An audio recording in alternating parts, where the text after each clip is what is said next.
From Enslavement to Obliteration, Extreme Metal's Problem with Women. What happens when you love a music form that doesn't love you back?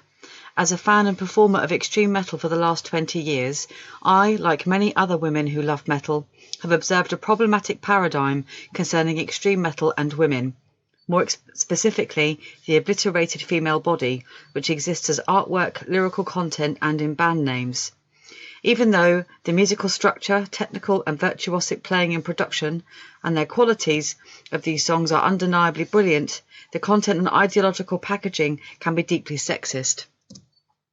From Cannibal Corpse fucked with a knife to prostitute disfigurements on her guts I come, it is important to analyse why violence against women exists as aesthetic and lyrical content when this form of extremity is a reality for too many women. There is no denying that extreme metal offers a lot to its listeners: solidarity, escape, a sense of empowerment, but there has to come a point when we must examine the content to demonstrate what exactly is being said given a socio-cultural reality of violence against women. When reality reflects art, a response is necessary. I love extreme metal. I have been a fan and performer of this music form for the best part of the last 20 years, and it has not escaped my notice that there are some artists that seem to have a problem with women. Extreme metal includes, but is not limited to, death metal, grindcore and black metal, and it is within these categories that I have found some of the most problematic engagements. I could approach this as a musicologist, as a cultural theorist, or as a psychoanalyst, but for the sake of presenting the analysis in the most open way possible, I am approaching it first and foremost as a fan, as a woman who appreciates extreme music as well as composing and performing it. As such, identifying how the category of woman is hailed, referenced and represented, and how extreme metal demonstrates and manifests hegemonic responses to women is important to me. Patriarchy as structure, frame and performance. Metal's overarching meta-narrative is a patriarchal one. If popular music as an overarching frame foregrounds the access and success of the masculine, then guitar-based music is perhaps the worst offender. Marion Leonard suggests that rock has variously been described as a male form, male-run, masculine and misogynist. Metal, as a heavier extension of rock, performs that masculinity more overtly. Robert Walser suggests, male bonding itself becomes crucial to the reception of metal that depends on masculine display, for it helps to produce and sustain consensus about meaning. Ex-scripting texts do occasionally refer to sexuality, but typically as just another arena for enactment of male power. Mutual erotic pleasure rarely appears in the lyrics of heavy metal, just as it seldom is discussed by men in any other context. Metal shields men from the dangers of pleasure, the loss of control, but also enables display, sometimes evoking images of armoured, metallized male bodies. Metal can be understood as male fantasies of empowerment that operate through the excretion of women. Representations of brotherhood, male bonding, and images of metallized male bodies performing masculine music forms are prevalent in the work of bands from Venom all the way through to Burzum. Dina Weinstein suggests that the anti-female posturing of heavy metal stars relates less to misogyny than to a rejection of the cultural values associated with femininity. But forcing a rupture between misogynist responses to women because of the cultural values associated with femininity is still sexist. The overtly macho subgenres of rock, metal and extreme metal operate inside an already masculinist popular music frame. In their analysis of cock rock, Simon Frith and Angela McRobbie suggest that cock rock performers are defined as aggressive, dominating and boastful. Women, in their eyes, are either sexually aggressive and therefore doomed and unhappy, or else sexually repressed and therefore in need of male servicing. The further into metal subgenres one travels, the more aggravated this framework becomes. Metal can be understood as a masculinist closed network, with male musicians performing to a predominantly male demographic that seems to function through the excretion of women in musical form and as performers, yet appears happy to retain the use of women as aesthetic content.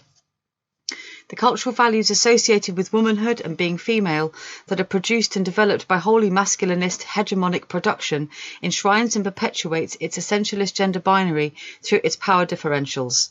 Loving a popular music form that exists on the periphery of the social mainstream, it's easy to assume that with a rejection of the hegemony, there would also be a rejection of that gender binary, but this is not the case.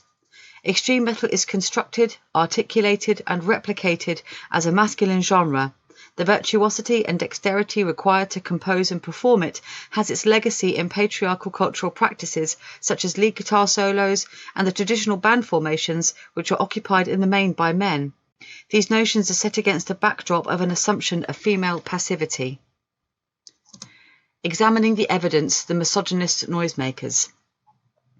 One of extreme metal's subgenres is death metal, a valuable example of which is the band Cannibal Corpse.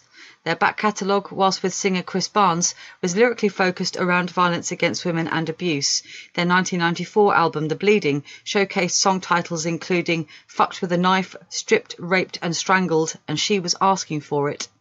In his text, Choosing Death, The Improbable History of Death Metal and Grindcore, Albert Mudrian quotes an interview with Arch Enemy's then vocalist Angela Gossow.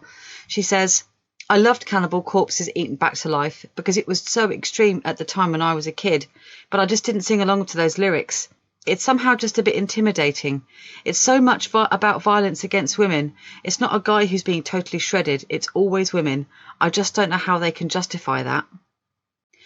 Certainly during the Chris Barnes era, Cannibal Corpse's shock value may have seemed more significant, but it pales in comparison with more contemporary examples, such as the band Prostitute Disfigurement, whose misogynist position also extends to the homosexual and LGBTQ communities. Their 2001 debut album, Embalmed Madness, features songs called Chainsaw Abortion, On Her Guts I Come, Cadaver Blowjob, and Rotting Away is Better Than Being Gay. Other examples, such as Deformed Slut, Post-Mortal Devirginized, She's Not Coming Home Tonight, and Cum-Covered Stab Wounds, are clearly detailed in their ideological position. Their 2005 and 2007 releases through Neurotic Records, Left in Grisly Fashion and Descendants of Depravity, seem to retract back into a more expected death metal lyrical format by not necessarily foregrounding the gender in the song titles. Their 2014 release, From Crotch to Crown, however, sees a return to the misogyny and anti-LGBTQ position of previous records, with song titles such as Dismember the Transgender. Other song titles, such as Battered to the Grave, Under the Patio and Reduced to Stumps, infer intimate partner violence without immediately identifying the gender of the victim, but given the context, history and name of the band, only serve to add to the existent problematic assumption that the victim is always a woman and deserving of brutality. There is a possibility that they are using their band name, artwork and lyrics to foreground these issues, like the vegan band Cattle Decapitation. However, if that were the case, I'd have hoped for band members to be active in preventative measures and local charities that support victims of domestic violence. Additionally, the caveat is also on the decoding of their total artworks by fans.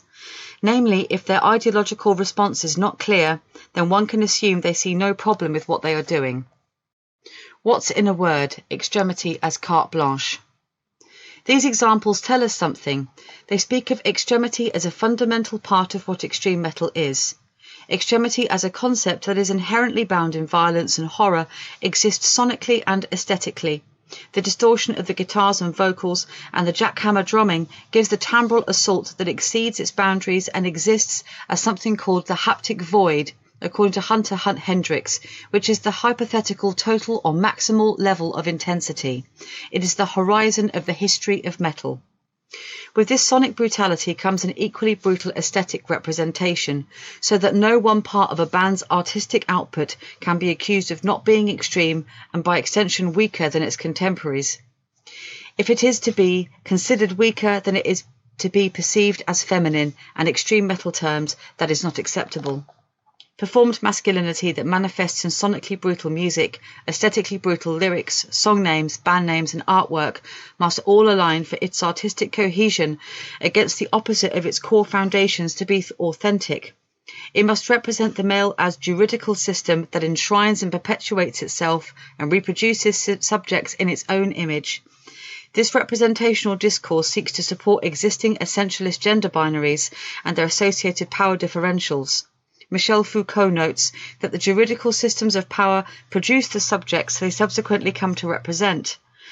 The male as gatekeeper in metal is not only the default authority, but also the hegemonic juridical system that produces and reproduces its masculine frame. The male in metal discourse is the totality. When I have pointed this out, I have been shut down as a feminazi or a social justice warrior, and I am told I am preventing freedom of speech. But calling out misogyny is not an attack on freedom of speech, it is necessary. Just because something exists in art does not necessarily mean it's acceptable in reality. However, the idea of extremity seems to reduce that traction gained by arguments against it. Natalie Purcell states, "Given the extreme nature of death metal, it is no surprise that the lyrical content is equally extreme and very often offensive, disturbing, and disgusting to the average outsider. Often lyrics are poorly written or even composed by foreign band members with little grasp of the language in which they write. For this reason, it is generally accepted that the lyrics in death metal, like album art and band photos, serve predominantly as a means for bands to promote an image that visually displays the aggression and extremity of their music. If ever there was a statement that read like an apologist carte blanche, this is it. I do not count myself as the average outsider, given my involvement in extreme metal, and yet I find band titles such as Cunt Scrape and Prostitute Disfigurement problematic.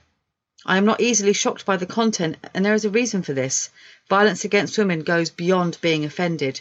The lived experience of most women can include domestic violence, rape, stalking, sexual harassment, rape in war, all of which happen within a culturally sexist framework that uses language to assert male dominance over us.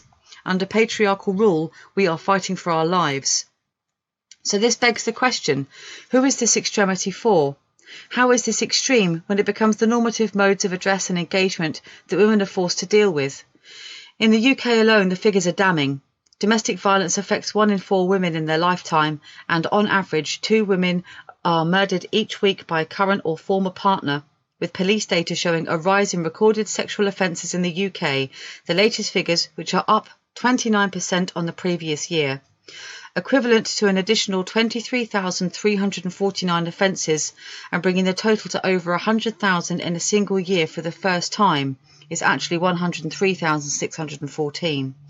The number of reported rapes, 34,741, and other sexual offences, 68,873, were at the highest level recorded since the introduction of the National Crime Recording Standard in March 2003. These are the reported statistics, and the real figures are considerably higher. Given the data, violence against women could be understood as an epidemic of very serious proportions, so forgive me if I don't cheer on extreme metal bands who think that this is a source of artistic inspiration. Purcell's statement appears to confer a free pass onto death metal because it's supposed to be extreme. But there are a great many extreme problems in contemporary society, so many that artists are in fact spoilt for choice. Would it not be incredible for a death metal band to compose a song on the light judicial treatment of rapists such as Brock Turner, or on police brutality against African Americans? That is worthy of artistic competence, not penning lyrics called "On Her Guts I Come." Really, grow up. There is a tipping point, and bands such as Prostitute Disfigurement are the axis. If I like their riffs, for example, enough to buy their merchandise, can I in good conscience wear a t-shirt that promotes violence against women? No, I cannot. I refuse to walk around with the words "prostitute disfigurement" written across my breasts, because what does that say about me? That I am co-opting my own oppression.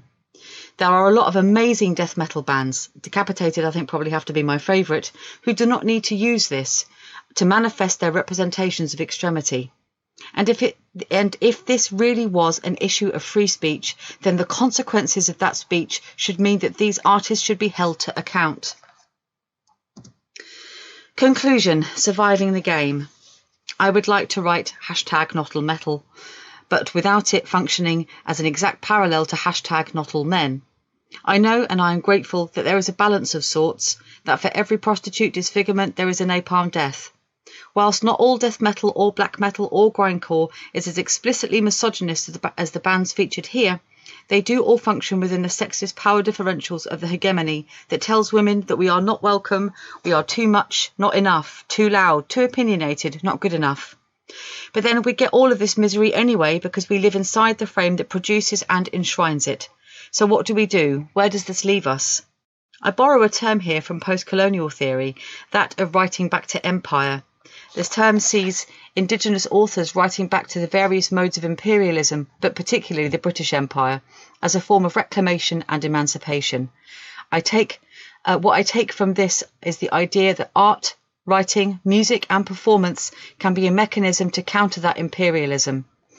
In this context, I call it performing back to patriarchy. Even though, as Gayatri Spivak notes, when one takes a whack at shaking up the dominant structure, one sees how consolidated the opposition is. We must continue to occupy space online, at gigs and on stages. We must continue to produce art, and if that involves calling out dearly loved musical forms, then so be it. We cannot and must not stop. By using these formats to occupy spaces within an extreme metal, whether as journalists, musicians, photographers or promoters, we must seek collectively to take up space that is otherwise demarcated as not ours. I am glad that there are extreme metal bands such as Denigrata, Mortals and Castrator who deserve articles in their own right, who foreground women. Our ability to connect and perform extreme metal is just as vital and brilliant as anyone else's. I will always love extreme metal and I will always be a feminist. And so we play. The University of Huddersfield, inspiring tomorrow's professionals.